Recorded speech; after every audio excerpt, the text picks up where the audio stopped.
Hey everybody, Dr. Diane, your Libido Doc, talking this month about all things pelvic floor health. And today we're talking about nutrition. So we're talking about nutrition for proper pelvic floor health and functioning and avoiding of pain and getting back to pleasure and happy, healthy sex. So that being said, what do we eat?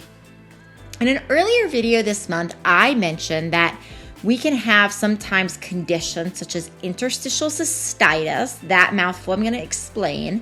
And when we have these conditions, these inflammatory conditions, they can actually lead to some of the pelvic pain. So interstitial cystitis is actually fairly common. I see it fairly frequently in my practice, and essentially it's oftentimes thought of as leaky gut of the bladder. So essentially what will happen is something is inflaming the bladder wall, and this inflammation of the bladder wall causes the bladder to send a signal to the brain that says you have to urinate when you actually don't, when it's still pretty empty. So there's this continual feeling of needing to urinate, but you don't typically with this get all the pain that you get with a UTI. Okay, so the things that can cause interstitial cystitis are things that are causing a lot of inflammation to the tissue. And so similar things that can cause interstitial cystitis are similar things from a nutrient and infection standpoint that can lead to things like pelvic pain, as well as to leaky gut. So of course we do want to talk about infections, right? So of course infections such as your STIs, your BVs, your yeast infections, all those things of course can cause problems from a pelvic floor area. But talking about nutrition today, we're talking about anti-inflammatory foods. So that's so broad. So you might be thinking, Dr. Diane, like, come on, anti-inflammatory, that's so broad.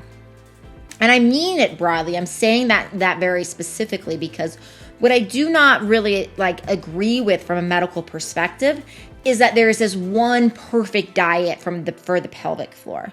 It's generally a little bit more unique than that. And the things that tend to cause leaky gut or bladder irritation or pelvic floor pain from a broad perspective, if we're going to go through categories, some of the top triggers I see are wheat, corn, soy, dairy, sugar, and spicy foods.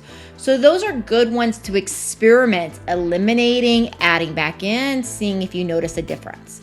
And then beyond that, it really becomes down to individualization. So we can have situations where, for example, almonds bother some people, almonds don't bother other people, right? Lentils bother some people, lentils don't bother other people.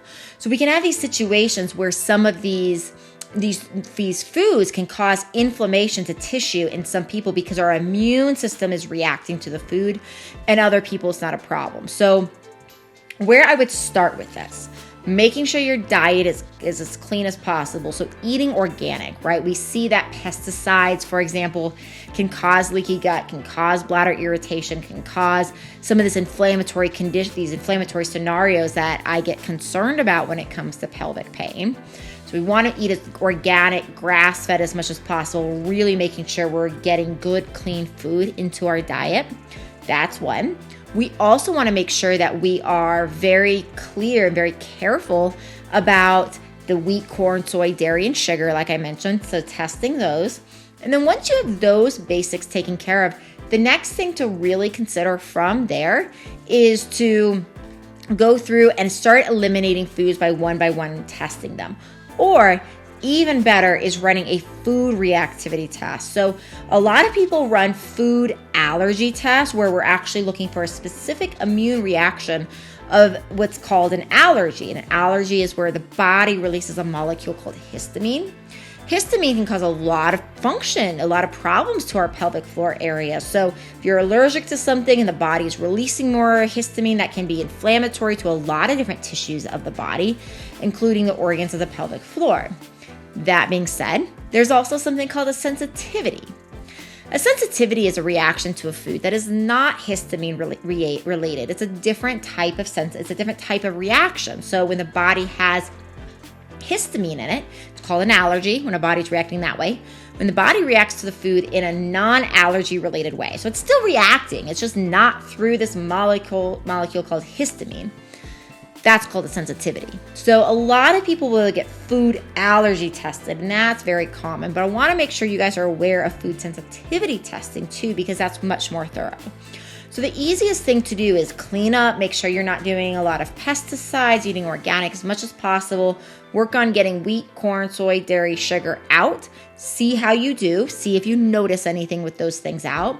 And then from there, from a nutrition standpoint, work on a food allergy and food sensitivity test in order to get to some of those root causes. Now, I offer these types of tests throughout my programs, so definitely check on my next masterclass where we go through this and talk about how to get these tests. If you're having a hard time getting them, we'll give you access to all of that and more. I hope to see you in my next masterclass. Please don't keep me a secret. Please share these videos with your friends. I want to help as many people as possible. It's why I make this content. I'll see you in another video.